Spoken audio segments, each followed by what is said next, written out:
La palabra eutanasia proviene del griego eu, que significa bien, y thanatos, que significa muerte, es decir, buena muerte. No es un nuevo concepto. Desde el juramento hipocrático, aproximadamente 400 años antes de Cristo, se hablaba no del término eutanasia, pero sí de la prohibición del médico, de privar al paciente de la vida. Incluso Dante Alighieri hizo arte respecto a este tema. En México fue regulado por los aztecas. El término como tal nace con el filósofo Francis Bacon en el año 1600. La palabra ortotanasia viene del término orto, que significa correcto, y thanatos, que significa muerte. Ha sido regulada en algunas leyes de voluntad anticipada en México. Básicamente, consta de abstenerse de introducir a una persona medicamentos que le alarguen la vida, es decir, que una persona en una enfermedad terminal muera a su tiempo. El suicidio médicamente asistido es una conducta eutanásica, regulada en 5 estados de la Unión Americana, así como en Suiza y Alemania. En ella, una persona con una enfermedad incurable y que se encuentra en etapa terminal y padeciendo mucho dolor, le solicita a un médico drogas letales para que sin la asistencia del médico, el paciente las introduzca en su cuerpo, en el momento y lugar que considere más apropiado. Pero, ¿qué opinan los expertos de esto?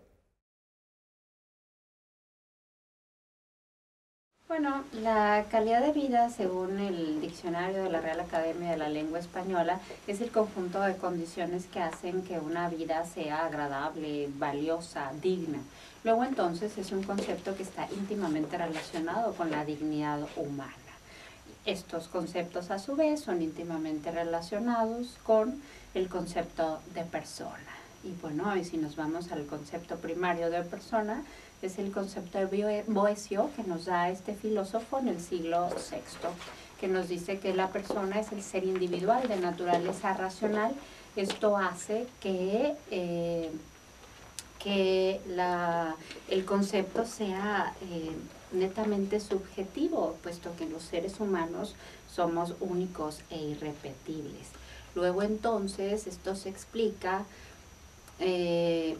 toda vez que si una persona llega y afirma que tiene una buena calidad de vida, pues sería un hecho irrefutable. Aún así, llegar a otra persona afirmando en condiciones exactamente idénticas que tiene mala calidad de vida, sería un hecho pues irrefutable. Y siempre, aquí hay algo importante, siempre tiene que ser medida en términos cualitativos, jamás cuantitativos. Y bueno, ¿a qué se refiere la calidad de muerte? La calidad de muerte, según Walston y algunos otros autores, se refiere a los 3 días últimos de una persona en la faz de la Tierra que tiene una enfermedad terminal. De esta manera converge la calidad de vida y la calidad de muerte. Y bueno, estos factores pues también tienen que ser necesariamente personalísimos, pero creo que sí coinciden en que la persona por lo menos no tenga dolor.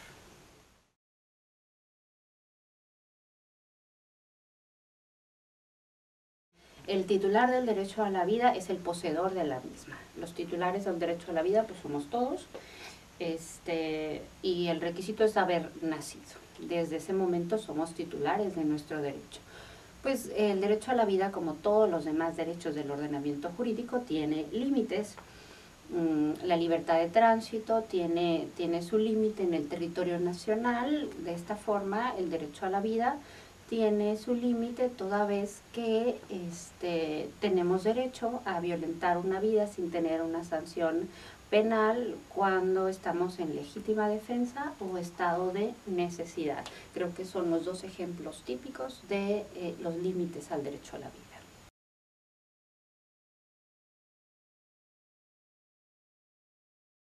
En ningún punto. Y esto derivado de las múltiples sentencias de la Suprema Corte de Justicia de la Nación, que señala que en México el superderecho de los derechos fundamentales es el derecho a la dignidad humana, del que incluso emana el derecho a la vida. Así que pues si en algún momento si en algún momento llegara un asunto de eutanasia a la Suprema Corte de Justicia de la Nación, estoy segura que resolvería en favor de la dignidad humana, toda vez que ella misma ha dicho que el derecho a la vida nace de la propia dignidad humana, además que el derecho a la vida no es un derecho prócer. Pues esto, ¿qué quiere decir? Que si se encuentra en colisión con otro derecho, se tiene que resolver bajo la ponderación necesariamente, como todos los demás derechos fundamentales.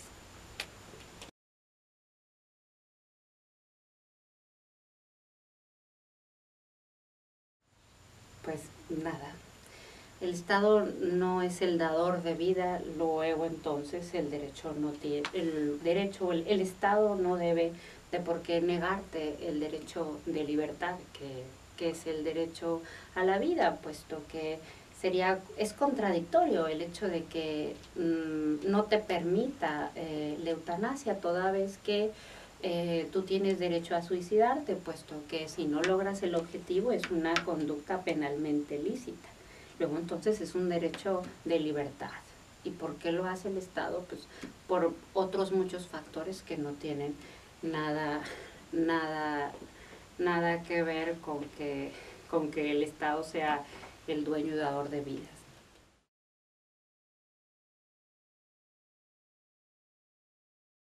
Bueno, porque la eutanasia es uno de los problemas sociales de más difícil solución, que de manera obligada mueve las fibras más íntimas de cada ser humano, y esto necesariamente hace que sea complicada su legislación, y además que se tiene que hacer una ley lo suficientemente garantista para evitar abusos.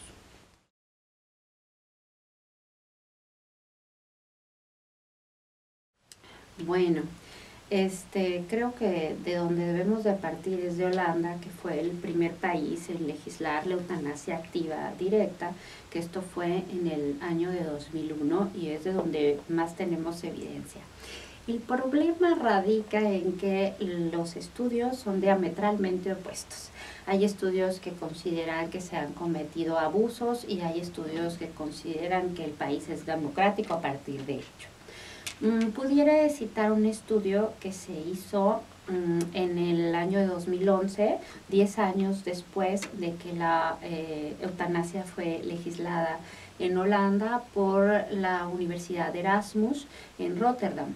Este estudio nos dice que el número de eutanasias no aumentó desde que no existía ley en Holanda sobre eutanasia a ahora que existe ley de eutanasia en Holanda. ¿A qué se refiere? Bueno, el caso de Holanda fue pues un caso atípico. Decidieron legislar en virtud que la eutanasia era la lex arts medica. ¿A qué me refiero? Que era lo que se practicaba en Holanda, y bueno, había estudios sobre eso, que básicamente es lo que pasa en México, simplemente que no hay estudios. En México la eutanasia se debe de practicar en los centros penitenciarios, centros hospitalarios todos los días. ¿Por qué? Por pues, el índice tan grande que tenemos de enfermos de cáncer, y esto no solo lo digo yo, lo dicen otros autores como Javier Hurtado Oliver.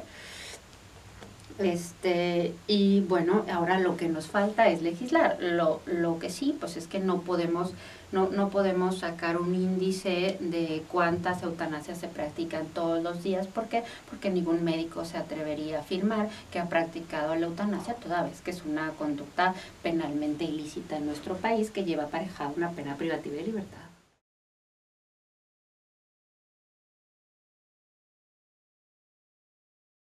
Bueno, como hemos dicho, la normatividad debe ser lo suficientemente garantista para que se respete el derecho y que no haya abusos. ¿En qué consisten esas garantías? Yo creo que en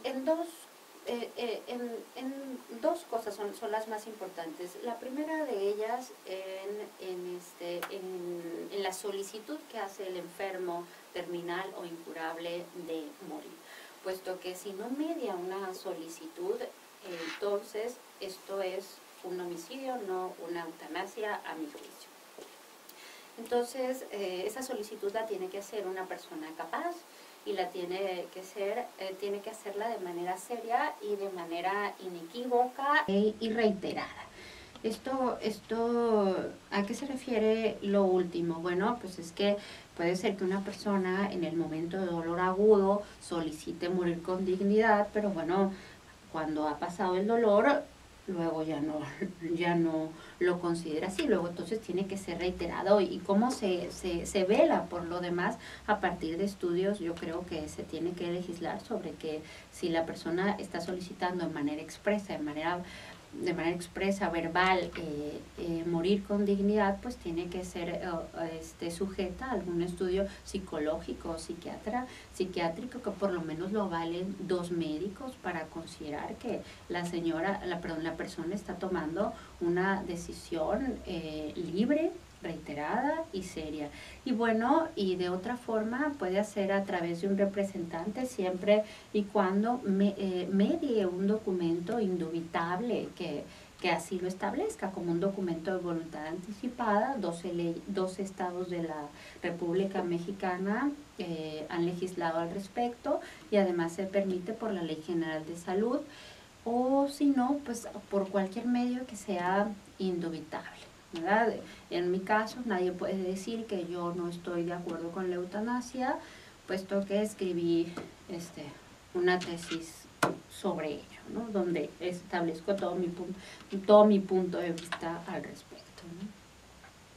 Y bueno, perdón, el otro punto que también se tiene que considerar y que tiene que ser muy serio es el diagnóstico médico. Claro que además de que lo dé el médico especialista que atiende a la persona, también tiene que ser avalado, yo creo que por otros 2 médicos especialistas por lo menos. Entonces, creo que ese sería un buen principio para hacer una ley garantista y evitar abusos.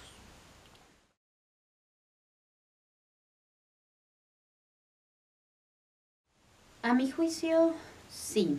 Creo que el derecho a la muerte digna se desprende de los derechos fundamentales a la dignidad humana, a la vida digna, al libre desarrollo de la personalidad, a la libertad ideológica y el derecho a la integridad personal, así como los principios constitucionales de autonomía, solidaridad social y principio pro persona.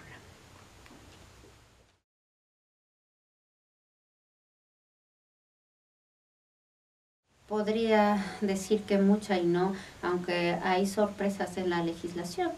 Como decíamos, el primer país que legisló sobre eutanasia activa y directa fue en Holanda en el 2001, pero en el 2002 legisla Bélgica, y Bélgica es un país de tradición 100% católica, y sin embargo, pues nos dio la gran sorpresa. Yo creo que, bueno, sí, sigue imperando una relación, porque, bueno, la ley tiene fuentes reales, ¿no? Y bueno, una fuente real muy importante es la costumbre, la cultura del pueblo, y esta se construye a través también de la religión que el mismo pueblo ejerce. Y en nuestro caso, pues uno de los grandes lastres de la colonización española es la religión católica, y está impregnado nuestro ordenamiento jurídico de ello. Y pues el ordenamiento jurídico no no ha sido tan dinámico como la sociedad lo ha sido, que ha cambiado de manera vertiginosa, y el derecho no.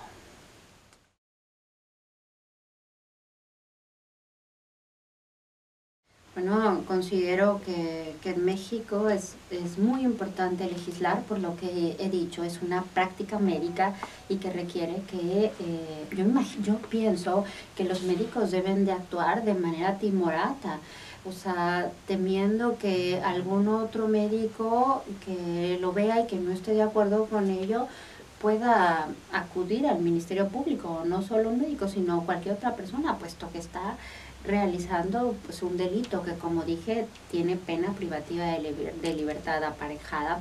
Luego entonces pues se tiene que salvaguardar no solo los derechos del médico, sino de todo el personal de salud involucrado urgentemente en nuestro país. Y a su vez también se tiene que en una nueva ley de eutanasia regular la objeción de conciencia. E insisto, no solo para los médicos, sino para todo el personal de salud involucrado, enfermeras y quien participe en el hecho, porque regularmente no es el médico solo.